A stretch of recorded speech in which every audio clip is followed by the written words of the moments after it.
तो अभी बज चुके हैं शाम के 5:30। Evening all of you. Good evening. पीछे शिवांगी ये भी हाई कर रही है, ठीक से हाई करो। हाय। हाय। तो अभी बज चुके हैं शाम के 5:30 और आज के ब्लॉग में आपका बहुत बहुत स्वागत है।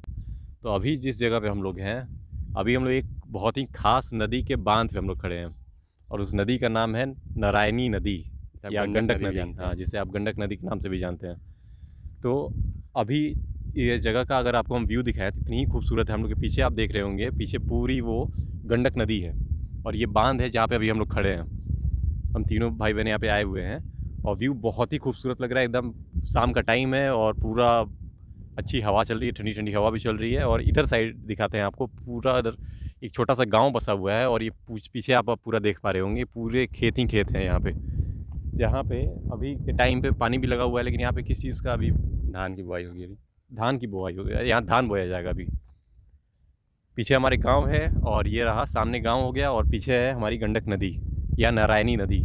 अब इस नदी के बारे में आपको कुछ खास बातें बता दे रहे हैं। इस नदी में एक सालिग्राम नाम का पत्थर पाया जाता है, जो सीधा, जैसे कि आपके नाम से ही आपको समझ में आ रहा होगा कि इस नदी का नाम है नारायणी नदी। हमारे पुराणों में जो इसका उल्लेख किया गया है वो नारायणी नदी के नाम से किया गया है।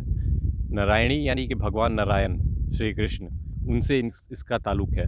तो इसमें एक ख़ास तरह का पत्थर पाया जाता है जिसको हम लोग सालिग्राम पत्थर के नाम से जानते हैं। उसकी बनावट आप स्क्रीन पे देख पा रहे होंगे। ये इतनी विचित्र किस्म की इसकी बनावट है, ऐसा ये पत्थर है जो एक लगता ही नहीं है कि ये प्राकृतिक रूप से इसकी बनावट ऐसे संभव है।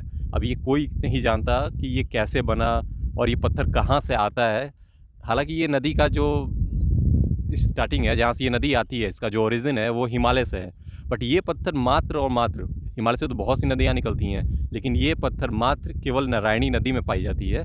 और इसी पत्थर को रख के ही भगवान नारायण की कोई भी पूजा जब की जाती है तो केवल इसी पत्थर को रख के, इस पत्थर का होना उस पूजा में अनिवार्य है।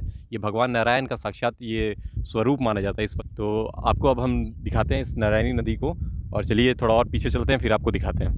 ये रही शिवांगी बैठी हुई है और हम लोग आ चुके हैं अब नीचे, और आप ये देख रहे हैं ये बांध है पूरा। और ये बांध पे पत्थर रख रख के यहाँ पे कई तरह से टीले जैसा बनाया गया है नदी के बहाव को रोकने के लिए, कंट्रोल करने के लिए।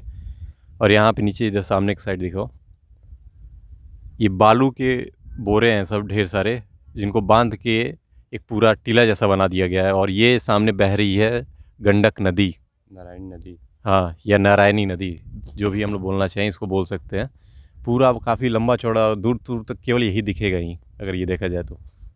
बड़ा ही गजब का ये व्यू है पूरा, शाम के टाइम पे और अच्छा लग रहा है देखने में।